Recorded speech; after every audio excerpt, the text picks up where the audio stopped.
Hello everyone. We are studying Gauss's theorem or Gauss's law. In Gauss's theorem, we study about the electric flux. Today we completely discuss about the Gauss's theorem. Students, previous lecture में हम लोगों ने electric flux के बारे में, area vectors के बारे में स्टडी किया था. आज हम उसके आगे स्टडी करेंगे और डेराइव्ड करेंगे गॉसेस थ्योरम का. एक्चुअली में जो थ्योरम्स लॉज बन जाते हैं, जो लॉज होते हैं या थ्योरम्स होते हैं, वो टोटली प्रैक्टिकल बेस पर होते हैं, एक्सपेरिमेंटल होते हैं जिसे हम कह सकते हैं. फिर भी हम उसे एक्सपेरिमेंटल तौर पे प्रैक्टिस करेंगे कि कैसे गॉसेस थ्योरम डेराइव्ड होता है. Okay, let's start. सबसे पहले मैं आपसे प्रीवियस वीडियोस के बारे में कुछ चर्चा करूंगा, प्रीवियस लेक्चर के बारे में. सपोज दैट एक स्फीयर ले लेते हैं. एक क्या ले लेते हैं? Sphere. This is a sphere. ये आपका एक स्फीयर है.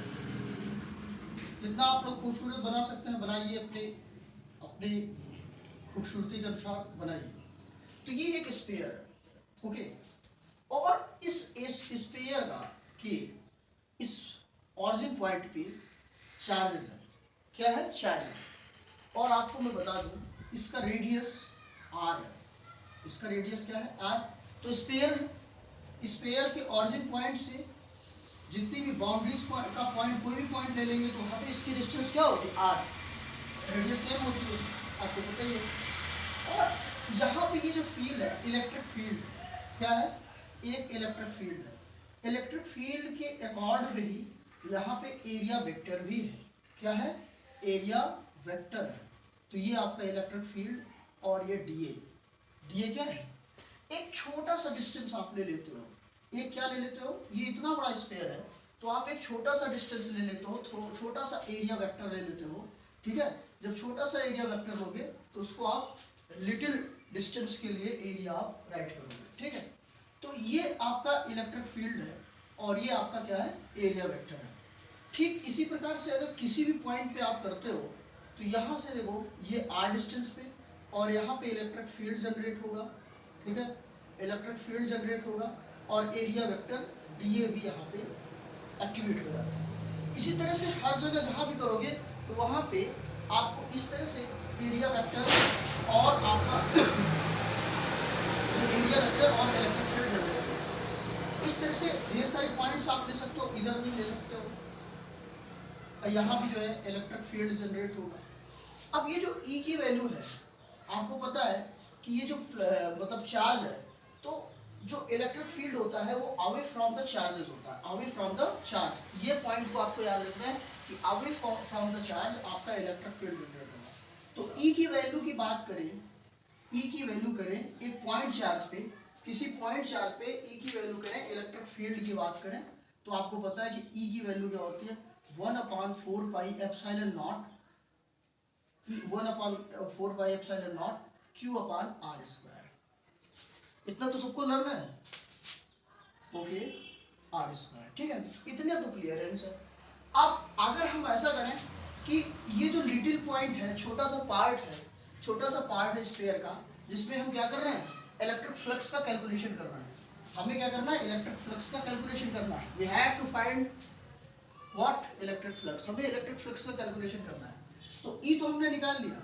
इलेक्ट्रिक फ्लक्स का अगर हम निकालें तो देखिए, एक लिटिल पार्ट ये, एक लिटिल पार्ट इस तरह से, इतना छोटा छोटा पार्ट है, ढेर सारे छोटे छोटे पार्ट का इंक्लूड अगर हम कर देंगे तो हमें टोटल इलेक्ट्रिक फ्लक्स क्या हो जाएगा? कैलकुलेट हो जाएगा.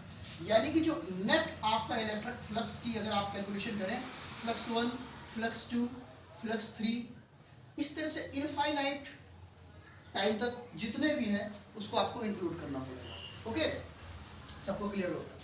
अब हम क्या करते हैं, आप छोटे से डिस्टेंस को लेके चलते हैं, तो आप छोटा सा जो आपका फ्लक्स है वो क्या निकल के आएगा? EDA. आपका क्या हो जाएगा? EDA. एरिया क्या हो जाएगा? EDA, क्योंकि आप छोटा सा DA, छोटा सा एरिया लेके चलते हो. ओके, तो ये हो गया इलेक्ट्रिक फील्ड और ये आपका एरिया वेक्टर. अब इसके बाद आगे देखो, इसको आप ऐसे भी राइट कर सकते हो. You can write what? इसकी आप एंगल बना लीजिए. कौन सा एंगल होता है? cos theta. और सेम डायरेक्शन में है, सभी जगह सेम डायरेक्शन में है. तो सेम डायरेक्शन में होने के बाद एरिया वेक्टर और इलेक्ट्रिक फील्ड एक ही डायरेक्शन में है, तो क्या हो जाएगा cos 0, cos 0, ओके, cos 0। अब ये जो cos 0 होता है, cos 0 मतलब डिग्री इसमें नहीं बनेगी, तो cos 0 जो हो गया तो उसकी वैल्यू क्या हो जाएगी EDA, और क्योंकि ये छोटा सा पार्ट है इसलिए डॉट लगाना जरूरी नहीं है। cos 0 की वैल्यू होती है 1, यानी कि EDA, रिजल्टेंट क्या निकल के आ गया आपका EDA, ठीक है। देखिए जो इलेक्ट्रिक फील्ड है वो सभी जगह सेम है, इलेक्ट्रिक फील्ड जो है सभी जगह सेम है, इसलिए अगर आप नेट निकालना चाहें सभी का इंक्लूडिंग निकालें तो ये डिफ्रेंशिएशन करते हैं। आप क्या करें, अगर इंटीग्रेशन या डिफ्रेंशिएशन ले लें, इंटीग्रेट करें, क्या करें, इंटीग्रेट करना है, ये डी आपका इधर आ जाए तो डिफ्रेंशिएशन इंटीग्रेशन में बदल जाता है, ये डिफ्रेंशिएशन है तो ये इंटीग्रेशन में बदल जाएगा। लेकिन हम लिटिल डिस्टेंस को लेके कर रहे हैं तो फिलहाल अगर इस तरह से अगर डी यहाँ पे हो तो इधर साइड इंटीग्रेशन में आ जाता है। तो आपको इतनी ढेर सारी चीज़ें रिमेंबर नहीं रखनी है क्योंकि बायोलॉजी के भी स्टूडेंट्स हैं, तो ध्यान दीजिए कि ये जो फ्लक्स है वो क्या हो जाएगा डी, है ना, मतलब little flux, little flux, total little flux. अगर टोटल की बात करें फ्लक्स टोटल नेट, ठीक है, और इसको अगर आप देखिए तो क्या हो जाता है EDA, जो आपने राइट किया है वही चीज आपको राइट करना है, ठीक है। अब देखिए अगर E कांस्टेंट हो, E क्या हो, कांस्टेंट वैल्यू हो, कांस्टेंट वैल्यू हो तो फ्लक्स क्या आ जाएगा ये, ठीक है, कांस्टेंट है बाहर निकाल दिया आपने, कांस्टेंट वैल्यू है। अब यहाँ पे देखिए ये क्योंकि स्मॉलर है और ओवरऑल ये टोटल है, अगर इसका देखिए ये तो यूनिक निकल आया, एक का निकल आया, और हमें क्या निकालना है फ्लक्स नेट, उस कंडीशन में क्या हो जाएगा EA, क्या हो जाएगा EA। डॉट आपको नहीं लगाना है क्योंकि आप कांस्टेंट टर्म में इसको फाइंड आउट कर रहे हैं। इस कंडीशन में अगर फ्लक्स का कैलकुलेशन करें, आप समझो इस बात को, अगर इस फ्लक्स का कैलकुलेशन करो क्या हो जाएगा फ्लक्स इक्वल्स टू E की जगह आप क्या राइट करोगे 1/4 pi epsilon not, okay. Area of sphere का आपका जो है फॉर्मूला क्या होता है 4 pi, very good, R square, 4 to 4 cancel, pi to pi cancel, ठीक है, जितनी चीजें कैंसिल हो जा रही है उसको कैंसिल कर दो, और साथ साथ में यहाँ पे Q अपान क्या होता है R स्क्वायर, तो R square to R square cancel, फिर से समझ लो क्लियरली 1/4 पाई एप्सिलॉन नॉट, देख के राइट करना है Q upon R square, what is A equals to 4 pi R square, 4 pi to 4 pi cancel, R square to R square cancel, what will happen Q upon what epsilon naught, good. ध्यान देना कि ये close surface है, ये sphere हो या कोई भी वॉल्यूम किसी का भी हो, कोई भी बॉडी हो, 3D जो शेप होगा वो 3D होगा, कैसा शेप होगा 3D होगा, शेप कैसा होगा आपका 3D होगा, और 3D के साथ साथ माइंड करना है कि जो ये 3D होगा 3D के साथ साथ क्या होगा ये क्लोज सरफेस होगा, 3D और क्लोज सरफेस, और इसके सेंटर में चार्जेस है, देखिए सेंटर में चार्ज है, तब आपने ये निकाला, और ये है गॉस थ्योरम, यही है गॉस थ्योरम, इसी को हमें फाइंड आउट करना है, ठीक है। इतनी चीजें आप नोट आउट कर लो, तो जो आपको ऑलवेज रिमेंबर रखना है वो ये रिमेंबर रखना है, ऑलवेज रिमेंबर रखना है, क्या ये रिमेंबर रखना है, ऑलवेज रिमेंबर रखना है ये यूनिक फार्मूला है, ये फ्लक्स का रियल वाला फार्मूला है, कैसा फार्मूला है रियल वाला फार्मूला, और आप इसको सॉल्व किए, और सॉल्व करने के बाद आपने फ्लक्स का कैलकुलेशन किया Q अपान एप्सिलॉन, Q अपान एप्सिलॉन। अब इसी पे हम डिस्कशन को अपने आगे बढ़ाएंगे और क्लासेस थ्योरम पे चर्चा करेंगे, इसको नोट कर लेना है, बिल्कुल कायदे से समझ लीजिए, कोई दिक्कत नहीं है इसमें, ठीक है।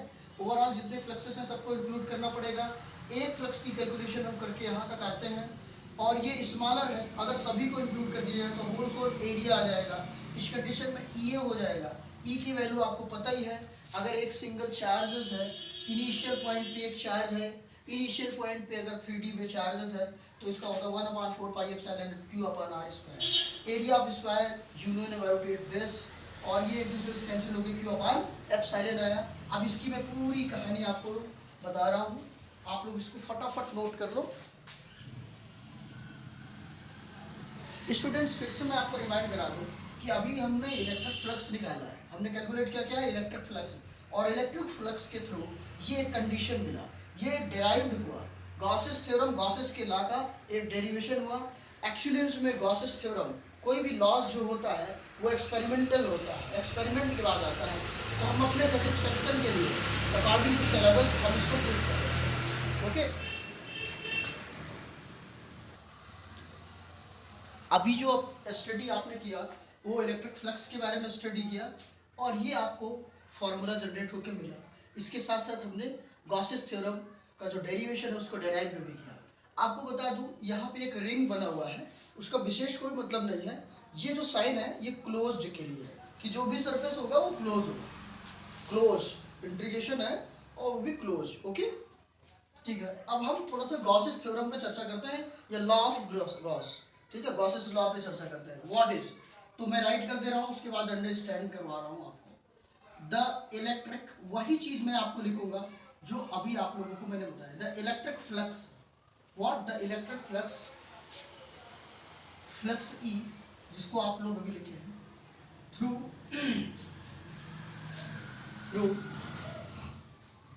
एनी, कैसा सरफेस है, क्लोज्ड, क्लोज सरफेस है ना, तो वही चीज लिखना है आपको।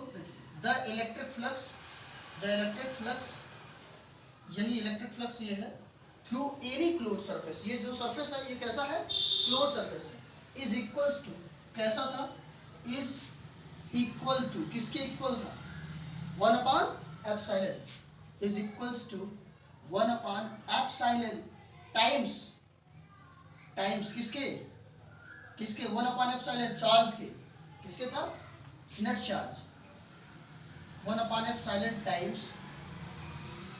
Times the net charge.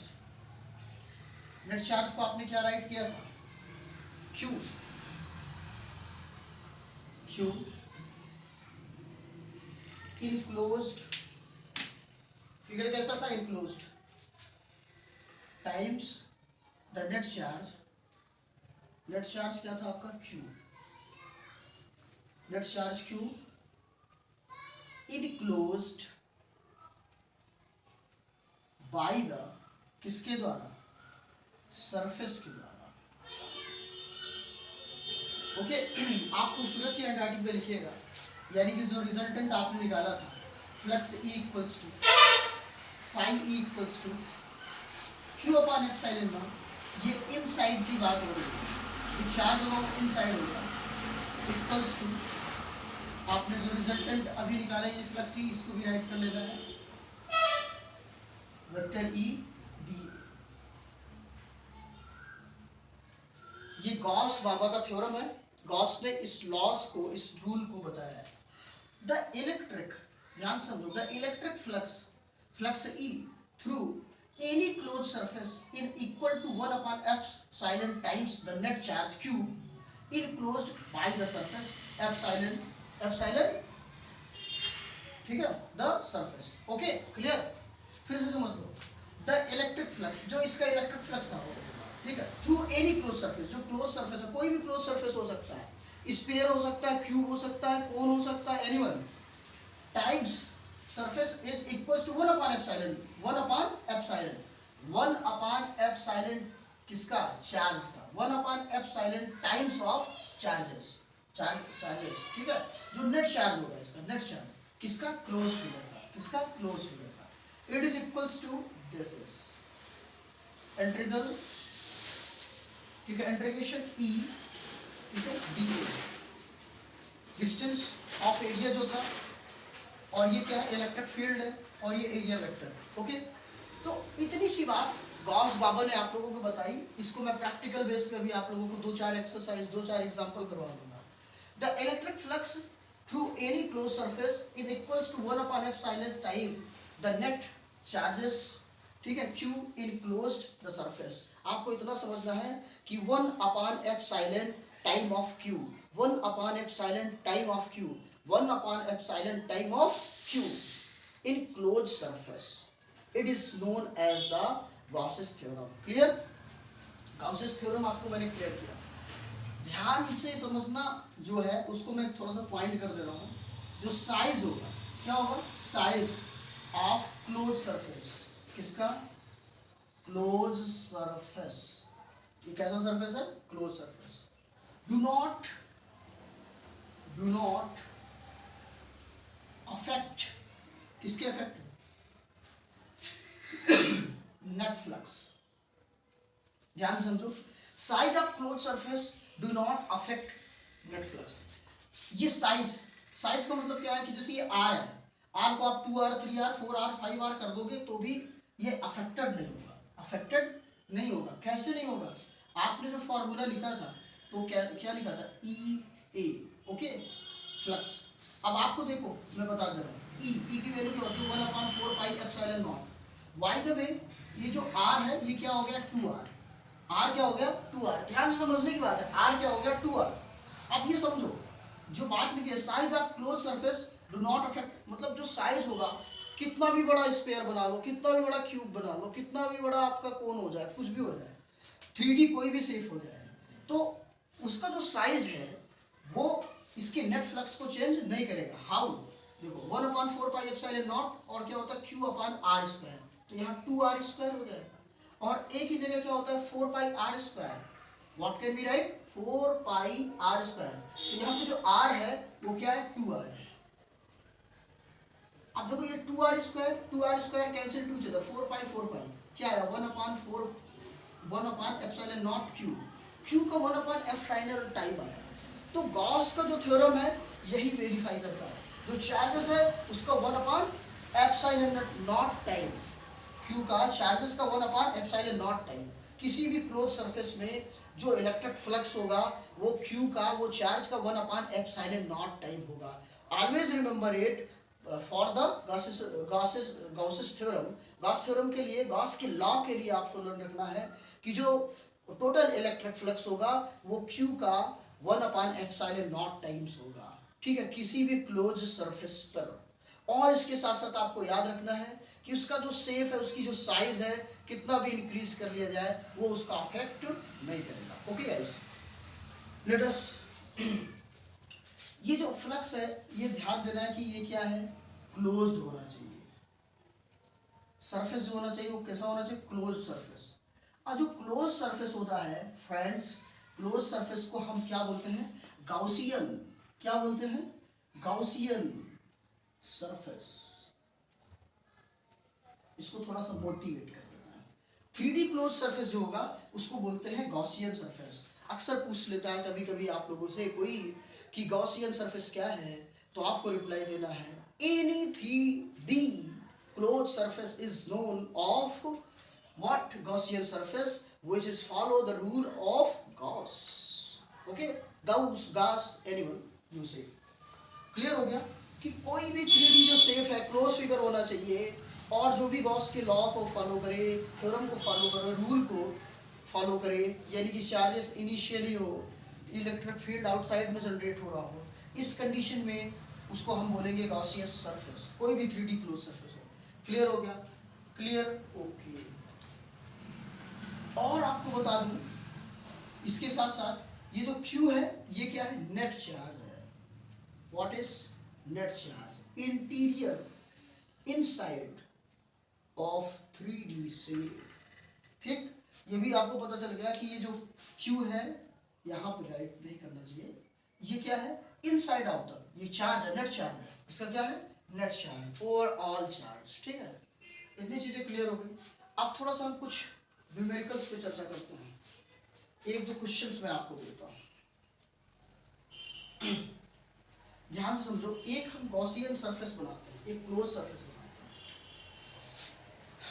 आपके सामने मैं ये खूबसूरत सा क्लोज सरफेस, अब ये जो क्लोज सरफेस है इसमें हम कैलकुलेट करेंगे, एक एक्सटर्नल साइड पे है, एक एक्सटर्नल साइड पे चार्ज है, इस पे हम क्या करेंगे, कैलकुलेट करेंगे किस चीज का, किसका, इलेक्ट्रिक फ्लक्स का। We have to calculate overall. चलो हम थोड़ा सा प्रैक्टिस करते हैं। ये आपका क्या है, यहाँ इलेक्ट्रिक फील्ड जनरेट हो रहा है, यहाँ पे इलेक्ट्रिक फील्ड जनरेट हो रहा है, area vector, area vector.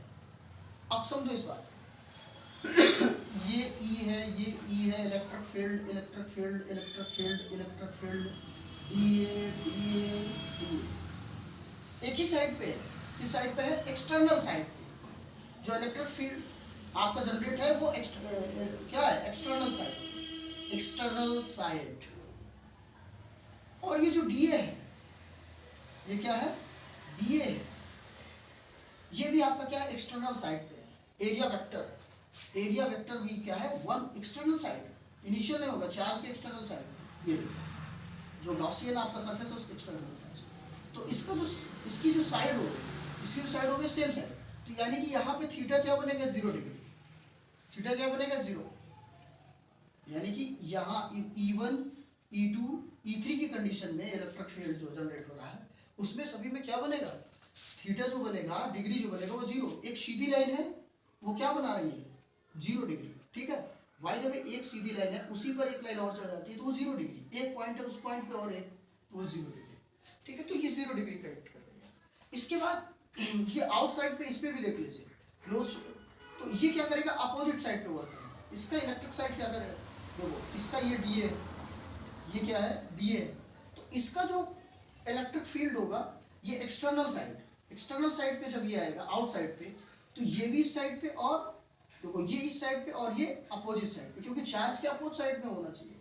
Charge की क्या करेगा? अपोजिट साइड में, एक ही साइड पे तो होना ही जाएगा। अब इस कंडीशन में देखो एक 180 डिग्री बना रहा है, तो यहाँ के जैसे E1, इसको आप मान लो E1, E2, उधर साइड मानना है, अंदर नहीं, बाहर। E1, E2, E3, ये तीनों point, sorry E4, E5, E6, तो ये क्या करेंगे? 180 डिग्री बनाएंगे। ये क्या करेंगे? 180 डिग्री बनाएंगे। थीटा हो गया 180 डिग्री। अब आपका क्या होता है? फ्लक्स निकालने के लिए E A cos theta, E A cos theta normally बता दो। तो जब E1 निकालोगे, E2 निकालोगे, यानी कि फ्लक्स 1, फ्लक्स 2, फ्लक्स 3 ये निकालोगे, तो ये सब जो भी आएगा वो क्या आएगा? 0 डिग्री है, तो E A आ जाएगा। क्या आ जाएगा? E A। और जब आप फ्लक्स 4, फ्लक्स 5, फ्लक्स 6 ये फाइंड आउट करोगे, what will happens? E A minus और E A माइनस। ठीक है, ये निगेटिव होगा। ए की वैल्यू क्या है? डी ए है, डी ए सब में राइट करना है, ई डी ए। ठीक है, फिलहाल मैं केवल इतना बताना चाहता हूँ कि सेम चीज ये और ये दोनों सेम है, लेकिन इनके डायरेक्शन चेंज है। इनके डायरेक्शन क्या है? चेंज। जब नेट आप निकालोगे, नेट फ्लक्स निकालोगे, सबको इंक्लूड करोगे तो क्या आ जाएगा? 0। हाँ, समझ में आ गया सभी को? सभी हीरो को समझ में आ गया? कोई दिक्कत? तो मैं आपको ये बताना चाहता हूँ कि चार्ज कहाँ है? आउटसाइड में है। चार्ज कहाँ पे है? Outside of the surface. Any 3D surface, किसी भी 3D सरफेस से आउटसाइड में जब चार्ज अवेलेबल हो तो उस कंडीशन में इसका जो नेट फ्लक्स होगा वो क्या हो जाएगा? It will 0। ये 0 हो जाएगा। ठीक है, सबको समझ में आ गया? 0। अब एक इनसाइड की बात कर रहा हूं। देखो भाई, Q1, Q2 और एक नदी के उस पार हम कर देते हैं Q3, Q4, Q5, कुछ भी हो सकता है। अब इसमें टोटल इलेक्ट्रिक फ्लक्स की अगर कैलकुलेशन करना है, क्या करेंगे? क्या करेंगे? आप तुरंत जो है गॉस के थ्योरम पे आइए, इतना बड़ा आपको करने की आवश्यकता नहीं है। गॉस ने जो रूल दिया है, गॉस बाबा ने, उसको फॉलो करो। ठीक है, ये चार्जेस है 3 पॉइंट। तो क्या होगा? इनसाइड ऑफ द चार्जेस, मतलब इनसाइड ऑफ द सरफेस, मतलब जो भी charges inside of the surface है उसी को आप कैलकुलेट करोगे, Q1 प्लस Q2 अपान एप्सिलॉन। ओके, तो ये इसका रिजल्टेंट आ जाएगा नेट। लेकिन एक चीज और ध्यान देना है, फील्ड की जो कैलकुलेशन होगा, field, what field? Electric field का जो कैलकुलेशन होगा वो इन तीनों के लिए होगा, क्योंकि तभी तो इसकी वैल्यू रहेगी। ये ऐसा नहीं है कि एरा गैरा है, इसका भी एक रोल है। इस चार्ज का कैलकुलेशन आप नहीं करोगे, लेकिन इलेक्ट्रिक फील्ड का कैलकुलेशन 1, 2, 3 तीनों चार्जेस के लिए होगा, 3 के 3 चार्जेस पे होगा। ठीक है, सबके समझ में आ गया? तो आप ये लिख सकते हो, flux is only due to the inside of charges. जो इलेक्ट्रिक फ्लक्स है वो टोटल जो है इनसाइड ऑफ द चार्जेस के कारण होता है। क्या होता है? इनसाइड ऑफ द चार्जेस के कारण होता है। ठीक है, ये गॉसियन सरफेस है और इसमें इनिशियल जो चार्ज है Q1, Q2 और एक्सटर्नल जो चार्ज है वो Q3 है, तो इसका ओवरऑल जो फ्लक्स होगा Q1, Q2 upon epsilon not, लेकिन इलेक्ट्रिक फील्ड तीनों का कैलकुलेट किया जाएगा। इलेक्ट्रिक फील्ड किसका किया जाएगा? तीनों का कैलकुलेट किया जाएगा। ये क्लोज सरफेस है। कैसा सरफेस है? Close surface. ठीक, क्लियर हो गया ना? तो आप इसको भी डायरेक्टली कर सकते थे, Q1 Q2 Q3 सभी को इंक्लूड करके आप इस तरह से, लेकिन मैंने एक थ्योरी बना दी, एक सिस्टम आपको अपडेट कर दिया, यहाँ DA राइट कर सकते थे। तो ये समझ में आ गया कि अगर एक क्लोज सरफेस है, एक क्लोज सरफेस है और उसके इनिशियल में अंदर में दो चार्जेस हैं या ढेर सारे चार्जेस हैं, आउटसाइड में भी ढेर सारे चार्जेस हैं, तो इनिशियल जो चार्ज होंगे अंदर की ओर, किसी भी 3D के अंदर जो चार्जेस होंगे उसको आपको कैलकुलेट करना है टोटल फ्लक्स के लिए, लेकिन जो इलेक्ट्रिक फील्ड है आउटसाइड के चार्ज को भी इंक्लूड करने के बाद। ओके, और ये जो है कैसा होना चाहिए? क्लोज डायग्राम होना चाहिए, क्लोज 3D होना चाहिए, क्लोज गॉसियन क्या होना चाहिए? सरफेस। ओके, इतना नोट करो, फिर नेक्स्ट।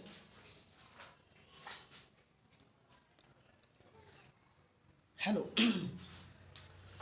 नेक्स्ट, वाई जब भी कोई एक आपसे इस तरह से कोई एक क्लोज 3D सरफेस पूछे और इसमें -Q और +Q दो चार्जेस इसके इनिशियल किसी गॉसियन किसी 3D से दो चार्जेस इसमें हो और दोनों एक पॉजिटिव और एक निगेटिव हो, तो उसका फ्लक्स E क्या होगा? स्टूडेंट, सम ऑफ दोनों को ऐड करोगे -Q + Q क्या हो जाएगा?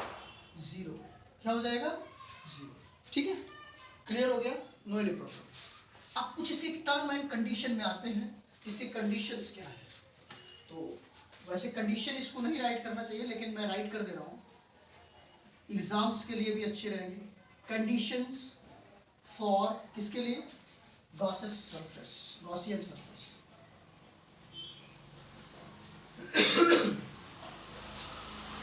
गॉसियन सरफेस और गॉस लॉ, गॉस लॉ के लिए कुछ कंडीशंस हैं, गॉसियन सरफेस के लिए कुछ कंडीशन है, गॉस लॉ के लिए कुछ कंडीशन है। उसको पहली बात नोट में लिख दे रहा हूं, Gauss law is always means हमेशा applicable but not always useful। समझ लो इस बात को। गॉस का जो लॉ है ऑलवेज क्या हो? Gauss's law. Gauss's law is always applicable but not always useful. हमेशा इसका यूजफुल नहीं होगा, लेकिन एप्लीकेबल हर जगह हो सकता है। ठीक है, 3D स्पेयर होना चाहिए। अब इस स्पेयर क्या कोई भी शेप होना चाहिए, इसके कुछ पॉइंट को ये पॉइंट आउट होना चाहिए, लेकिन आप कंडीशन राइट कर सकते हो, यू कैन राइट। तो बाय द वे एग्जाम्स में पूछता है कंडीशन फॉर गॉसियन सरफेस है गॉसेस लॉ, तो आपको ये राइट करना पड़ेगा। ठीक, पहला गॉसियन सरफेस के लिए क्या होता है? The Gaussian surface, Gaussian surface क्या होना चाहिए?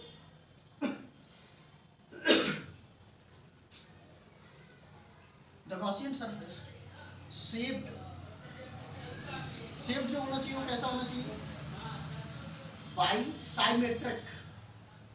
जितना भी कैलकुलेशन करेंगे, अभी मैं कुछ न्यूमेरिकल बताऊंगा तो थोड़ा क्लियर होगा। The Gaussian surface shaped by symmetric about the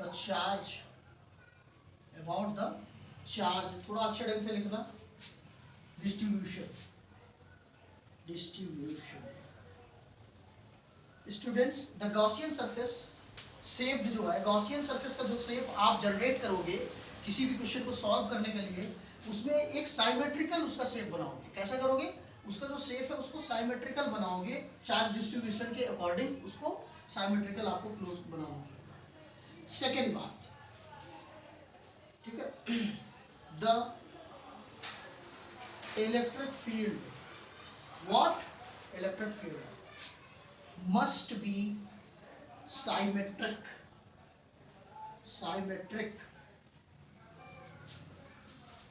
same भी लिख सकते हो, सेम भी लिखा रहता है, इक्वल भी लिखा रहता है, नो एनी प्रॉब्लम। सेम और equal also at all point,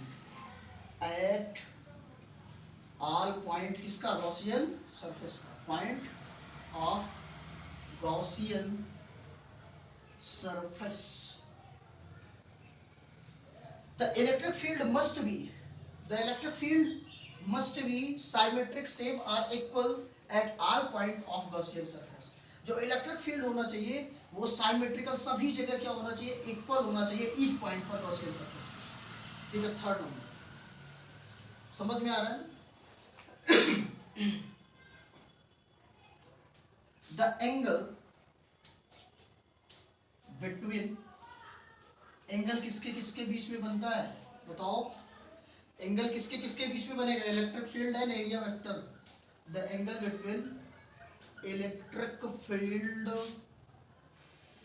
and area vector क्या बनना चाहिए, 90 या 180, 0 या 1t, दो में से एक ही बनना चाहिए। ठीक है, area vector theta must be क्या बनना चाहिए, श्योर, नेसेसरी है, नेसेसिटी है, same at all point okay of the surface, it will 0 और 90 डिग्री आल्सो। मेरे कहने का मतलब the angle between the electric field and area vector, जो इलेक्ट्रिक फील्ड और एरिया वेक्टर के बीच में जो एंगल बनता है, अभी आपको पता ही है cos थीटा जो बनता है, वो हमेशा क्या होना चाहिए, वही होना चाहिए, सेम होना चाहिए। Field area vector must be same at all point, सभी पॉइंट पे वही होना चाहिए, सभी पॉइंट पे क्या होना चाहिए, वही होना चाहिए। क्लियर हो गया होगा, no any problem. Gaussian surface, next is Gaussian surface, Gaussian नहीं राइट करना, गॉसियन, गॉसियन का मतलब ये होता है गॉस का। ठीक है, Gaussian surface must not pass where through any point charge, pass through any point charge. Okay, very good. Gaussian जो सरफेस होगा मस्ट नॉट पास, मस्ट मतलब नहीं पास होना चाहिए, श्योर नहीं पास होना चाहिए, पास कहां से, थ्रू एनी पॉइंट चार्ज, जो भी पॉइंट चार्ज होना चाहिए वहां से इसे पास नहीं होना चाहिए। ठीक है, तो ये गॉसियन जो सरफेस है इसकी कुछ टर्म एंड कंडीशन है, कुछ कंडीशन है। फर्स्ट मैंने लिखा है द गॉसियन सरफेस। देखिए सबसे पहली बात तो गॉसियन सरफेस सभी जगह एप्लीकेबल है लेकिन यूजफुल नहीं है। ये नहीं कि 2D में भी आप यूज करो, 2D में यूज नहीं कर सकते आप। ठीक है, the electric field must be symmetric, जो इलेक्ट्रिक फील्ड होना चाहिए वो साइमेट्रिकल होना चाहिए। ठीक है, अगर साइमेट्रिकल नहीं है तो उसकी हम क्या करेंगे, कल्पना करेंगे, एक मानेंगे।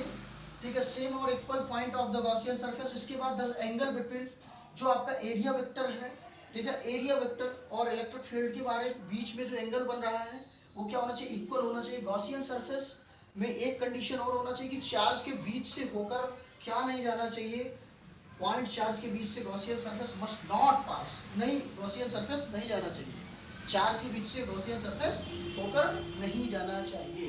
ओके, नोट कर लें। फिर मैं इसको और क्लियर कर देता हूँ, 2-4 क्या बता देता हूँ आपको, क्वेश्चंस बता देता हूँ, न्यूमेरिकल बता। स्टूडेंट्स, हम लोग एक सिलेंडर लेते हैं, क्या लेते हैं, एक सिलेंडर लेते हैं। We take a cylinder, semi cylinder. हम लोग क्या लेते हैं, एक सेमी सिलेंडर लेते हैं। तो ये हमारा है सेमी सिलेंडर। सेमी का मतलब क्या है, हाफ। ये हमारा एक सेमी सिलेंडर है, इसकी जो लेंथ है L एंड हाफ, क्योंकि पूरी सिलेंडर। तो यहाँ पे थोड़ा सा इमेजिनरी है, ध्यान से दो। अगर ये सेमी सिलेंडर है तो इसको पूरा क्लियर करना पड़ेगा कि ये पूरा एक फुल सिलेंडर बने। कैसा सिलेंडर बने, फुल सिलेंडर। ठीक है, ये भी L/2, सब मिला के क्या हो जाएगा L। ठीक, अब यहाँ पे एक चार्ज पॉइंट था, क्या है, एक चार्ज पॉइंट है, Q है। ठीक, समझ लो। और ये सरफेस है, क्लोज सरफेस, गॉसियन सरफेस। अब इसको बताना है आपको, क्या करना, फाइंड आउट करना है, टोटल इलेक्ट्रिक फ्लक्स का कैलकुलेशन करना है। किसका ये है, क्या it is semi cylinder. Find the electric flux of semi cylinder. What? क्या होगा? This is very easy task. अब यहाँ पे देखो, जो गॉसियन थ्योरम है वो क्लोज सरफेस, क्लोज सिलेंडर के लिए क्या बनेगा? इतना तो आपको पता है कि 1/ε टाइम ऑफ चार्जेस। लेकिन यहाँ पे जो ये चार्ज है, ये चार्ज क्या है? हाफ हाफ डिस्ट्रीब्यूट होगा। कैसे डिस्ट्रीब्यूट होगा? हाफ इधर और हाफ उधर। हाफ डिस्ट्रीब्यूशन इधर और हाफ डिस्ट्रीब्यूशन, क्योंकि ये सेम ही है, सेम मतलब हाफ, तो हाफ डिस्ट्रीब्यूशन इधर और हाफ डिस्ट्रीब्यूशन इधर। ठीक है, चार्ज का जो डिस्ट्रीब्यूशन है हाफ इधर होगा, हाफ इधर डिस्ट्रीब्यूशन होगा। क्लियर? ये चार्ज का जो डिस्ट्रीब्यूशन है हाफ हाफ होगा। देन जब चार्ज का डिस्ट्रीब्यूशन हाफ होगा, then what will happen? Q/2ε0। तो ये इसका रिजल्टेंट आ गया। क्या आ गया? Q net, sorry epsilon not. अब ये Q/2ε0 ये रिजल्टेंट आ गया फ्लक्स का। ये क्या आ गया? इलेक्ट्रिक फ्लक्स आ गया। ओवरऑल जो इलेक्ट्रिक फ्लक्स है वो क्या आ गया? Q/2ε0। क्योंकि जो चार्ज है उसकी जो इलेक्ट्रिक फील्ड है वो सभी जगह जनरेट होगी, हाफ इधर, और जो इलेक्ट्रिक चार्ज है हाफ इधर होगा और हाफ उधर होगा। उधर तो आपने कल्पना की है, इमेजिनरी किया है, तो इस आपको फाइंड आउट करना है इधर का। तो इसका क्या है? Charge half, and half distribution इधर होगा। क्योंकि मैंने पहले से ही आपको नोटिफिकेशन अभी लिखा है गॉसियन सरफेस में, सबसे पहले किसी भी जो डायग्राम होगा उसको साइमेट्रिक बनाना, कंप्लीट करना है उसके फॉर्मेट को, then we have to solve about the electric flux. Okay, next एक और एग्जांपल ले रहा हूँ। By the way, this is a semicircle. What? This is semicircle. कटोरा। अगर ये सेमी सर्कल है तो इसको हमें क्या करना पड़ेगा? पूरा बनाना पड़ेगा, तभी तो ये साइमेट्रिक होगा। अब इसका भी अगर निकालना है तो इजली आपने बता दिया कि अगर इस सेमी सर्कल का क्या करना है? Electric flux we have to calculate. Then this is simple, क्योंकि हाफ है तो क्या हो जाएगा? Q half. तो आप क्या कर रहे हैं? Q हाफ का आंसर है। Clear? Anyone problem? No problem. Half of charges distribution, Q charges है, चार्जेस डिस्ट्रीब्यूशन क्या होगा? Half distribution. ओके, ये तो मैं आपका क्लियर कर दिया। तो इतनी सी बात आपको समझनी है, कुछ खास नहीं है। अब एक सरफेस और ले लेते हैं। ये आपका क्या है? क्यूब में जो फेसेस होते हैं, नंबर ऑफ फेसेस वो कितने होते हैं? 6। अब आपको क्या करना है? ये इस फेसेस का आपको फ्लक्स निकालना है, इलेक्ट्रिकल फ्लक्स आपको निकालना है। इस फेसेस का अगर आपको इलेक्ट्रिकल फ्लक्स निकालना है, ये एक Q चार्जेस है inside of the 3D, then what will happen? क्या होगा? तो आपको ये समझ में आया कि अगर ये 6, इसके फेसेस क्या है? 6, हमें 1 फेसेस का निकालना है और फाइंड आउट, मतलब ओवरऑल कितने होते हैं? साइमेट्रिक बनाए तो इसके 6 फेसेस होते हैं। तो Q का जो डिस्ट्रीब्यूशन होगा, चार्जेस का डिस्ट्रीब्यूशन क्या हो जाएगा? Q/6 फेसेस में हो जाएगा। तो आप जो गॉसियन थ्योरम है वो क्या कहता है? Q/ε। तो आपको क्या करना है? 1 फेसेस, तो flux, electric flux for 1 face of Q equals to Q/6, because 6 faces overall होते हैं, तो ये क्या हो गया? 6ε। Okay, clear? ये आपका फ्लक्स है। तो इस तरह से इसका फाइंड आउट करना है भाई, ठीक है? अब इसके बाद एक क्वेश्चन और देख लो। बाय द वे, एक ये सरफेस है, सबकी साइड ए है, और इसके a/2 डिस्टेंस पे एक Q चार्ज रखा हुआ है। तो अब आपको फाइंड आउट करना है कि जो a/2 पार्ट में इसका डिवीजन होगा, तो इसका फाइंड आउट करना है कि व्हाट इज इलेक्ट्रिक फ्लक्स, इसका इलेक्ट्रिक फ्लक्स क्या होगा। आपको देखना है कि डिस्ट्रीब्यूशन कैसे हो रहा है, आपको देखना है कि इसका डिस्ट्रीब्यूशन कैसे हो रहा है क्लियरली। तो इसका आप शेप जनरेट करोगे। क्या जनरेट करोगे? सेप जनरेट करोगे इस तरह से। तो ये जो चार्जेस है ये क्या हो जाएगा, क्लोज। इसको नोट कर लो, फिर मैं क्लियर करता हूँ आगे। इसका भी जो कैलकुलेशन आप करेंगे तो इसका भी जो साइमेट्रिकल शेप बनेगा वो कैसा बनेगा, क्यूबिक बनेगा। और ये हाफ डिस्टेंस पे है, कितने डिस्टेंस पे है, हाफ डिस्टेंस पे, इसलिए इसका भी जो है वो रिजल्टेंट क्या आ जाएगा, क्यू बाई 6 एप्सिलॉन टोटल। अगर ये हाफ डिस्टेंस पे नहीं होता तो समस्या खड़ी कर देगा, क्योंकि हाफ डिस्टेंस पे इसके चार्जेस है इसलिए क्लोज हो जाएगा, और 6 सरफेस पे इसका चार्जेस क्या हो जाएगा, डिस्ट्रीब्यूशन हो जाएगा। इलेक्ट्रिक फील्ड इसका डिस्ट्रीब्यूट हो जाएगा, जनरेट होगा, और इसका जो इलेक्ट्रिक फ्लक्स होगा वो क्यू अपान 6 एप्सिलॉन नॉट। एक दो और न्यूमेरिकल देख लेते हैं। सपोज करो एक क्यूब है, सपोज करो, और इस क्यूब के अभी तक तो बीच में चार्जेस रहता था, कैलकुलेट हो जाता था इलेक्ट्रिक। यहाँ पे चार्ज है, पॉइंट्स पे चार्ज है, साइड पे चार्ज है, बिल्कुल साइड पे, कॉर्नर पे चार्ज है। अब आपको फाइंड आउट करना है, अब आपको फाइंड करना है what is the value of electric flux. तो सबसे पहले क्या करोगे, इसको कैलकुलेट करोगे, इसको क्या करोगे, कैलकुलेट करोगे, इसको जो है साइमेट्रिकल शेप दोगे। कैसा शेप दोगे, आपको साइमेट्रिकल शेप देना है। तो देखो साइमेट्रिकल शेप आपको देना है इस तरह से, इसमें एक साइमेट्रिकल इसमें ड्रॉप बनाओ, जैसे भी ये इजिली साइमेट्रिकल बन सके। चारों तरफ से इसको ढक देना है। कैसे बनेगा, हाउ पॉसिबल है, यहाँ से स्टार्ट, जितना ये है वैसे वैसे। ये जो इसका साइमेट्रिकल है ये क्लियर। तो सारी जगह से आपको साइमेट्रिकल बनाना है, इसी तरह से यहाँ भी आपको एक साइमेट्रिकल बनाना है। ठीक, ऊपर की ओर नहीं चढ़ेगा, इसको थोड़ा सा क्लियर बनाओ, क्लियर रहोगे तो ठीक रहेगा। साइमेट्रिकल आपको शेप देना है इस तरह से, ठीक है, इस तरह से जो है साइमेट्रिकल शेप आपको देना है। अब देखो इस तरह से अगर साइमेट्रिकल शेप बनाओ, आप थोड़ा सा अनक्लियर बना है, थोड़ा सा बना लेना, इधर से होना चाहिए, ठीक है। अगर इस तरह से इसका साइमेट्रिकल शेप बनाओ तो देखो इसमें कितने क्यूब नजर आ रहे हैं, कितने क्यूब नजर आ रहे हैं, इसमें 4 क्यूब नजर आ रहे हैं। इसका अगर साइमेट्रिकल बनाएंगे तो 4 क्यूब नजर आएगा। कितना क्यूब नजर आएगा, 4 क्यूब। अगर इस पॉइंट पे अगर एक चार्ज है तो इसका साइमेट्रिकल बनाए तो एक इधर एक इधर, है ना, 4 तो बन जाएगा, एक इधर एक इधर एक उधर। लेकिन 4 नीचे साइड तो बन गया, 4 ऊपर साइड भी आपको बनाना है। जैसे ये है तो 4, 1 2 3 4, 4 आपने तो जनरेट कर दिया, लेकिन 4 ऊपर साइड में भी बनेंगे। 4 क्या होगा, ऊपर साइड भी बनेगा साइमेट्रिकल, तब जाके वो क्या होगा, पूरी तरह से क्लोज होगा, बिटवीन पॉइंट में होगा। तो 4 प्लस क्या हो जाएगा, 4 क्यूब। क्लियर, समझ लो।